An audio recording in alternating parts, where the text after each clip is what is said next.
একদিন কেউ এসে বলবে, তোমার বসবার ঘরে একটা চৌকি পাতবার জায়গা আছে, আমি ওইখানে আমার খাটিয়া এনে শোবো।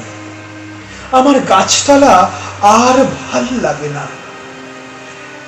একদিন কেউ এসে বলবে, তোমার ভাতের থালা থেকে আমি 3 গ্রাস তুলে নেব, কারণ আমার কোনো থালাই নেই। আমার অনাহার এক ঘেমির মতন ধিক ধিক করে জ্বলছে, আর আমার ভাল লাগে না। গাড়ি বারান্দার তলা থেকে ধুলোমাখা 3টে বাচ্চা ছুটে এসে বলবে, ওগো, আমরা বাসে রুটি চাই না, 5 নয়া চাই না। আমাদের ছাই রঙের হাফ প্যান্ট আর সাদা শার্ট পরিয়ে চুলা ছেড়ে দাও। আমাদের গাল টিপে দিয়ে বলো, সাবধানে। আমরাও স্কুল যাব।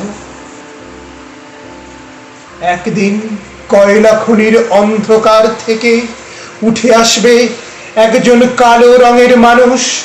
সে অবাক হয়ে বলবে, এ কি, আমার জন্য শোকসভা নেই কেন?